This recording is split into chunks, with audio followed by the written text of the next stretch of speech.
What Americans, British and the Western world has got to understand is the man foresaw this, and his name was Thomas Jefferson, 1802.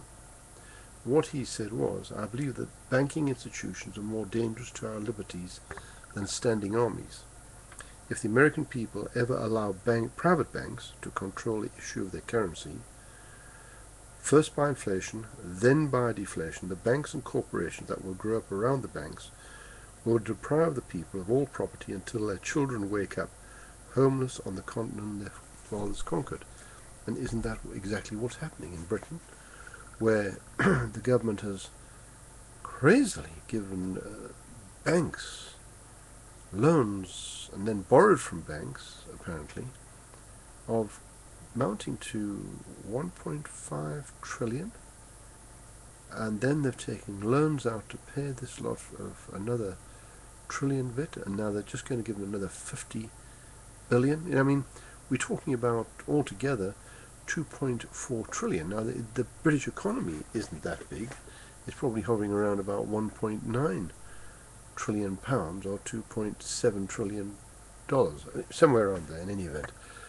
Now, you know, there are some people here who wrote a book, and their name is, here's the book here.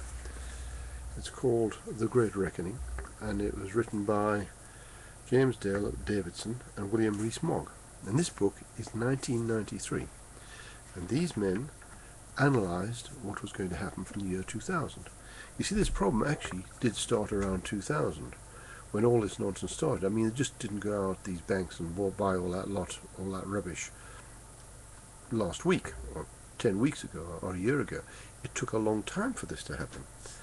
Also, it was pretty obvious from these people here, and you can see the graph on the front, that, you know, when you're running anything on deficit, whether it be a country or a company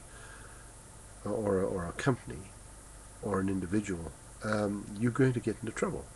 And we've been running these countries in deficit, since before Nixon, actually. And then the American government created the deficit by forcing all companies to get rid of their international holdings. And they did this by passing a bill that said that every foreign company had to pay American tax as well. So that meant they had to pay local taxes and American taxes, which became unprofitable.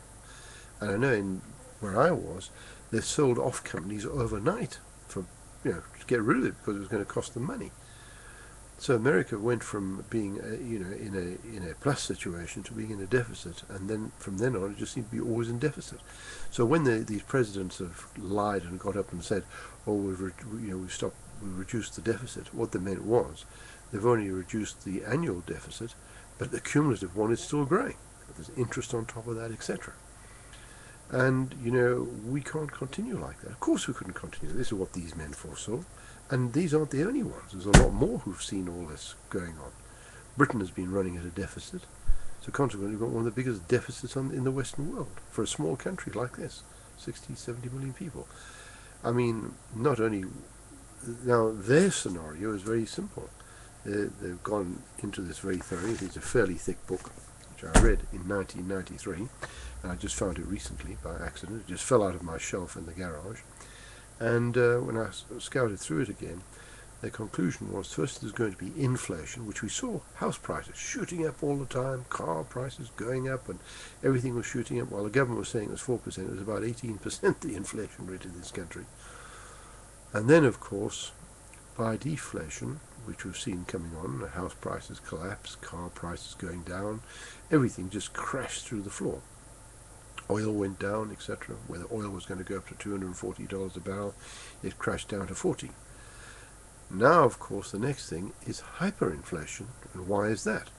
Well, because we import all our oil, a lot of our food, beef, meat, etc., car parts, cars, etc., because stupidly the government has allowed our own local motoring industry in Roma to be sold for nothing overseas.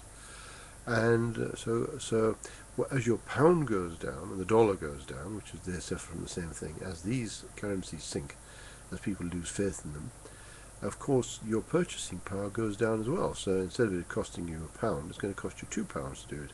Therein you're going to start having hyperinflation. Plus, because the government has done all these loans, They're going to have to pay the interest and start paying the loans back. Tax is going to go through the roof. So here's your hyperinflation. Just absolutely crazy. Food will go up, cars will go up, fuel will go up, everything will go up through the roof. And so there's your hyperinflation scenario. Now, who will want to live in this country when that happens? Would somebody please switch the light off as they leave? If you want to know more, go to that website there, Yahweh News. Thank you very much for listening.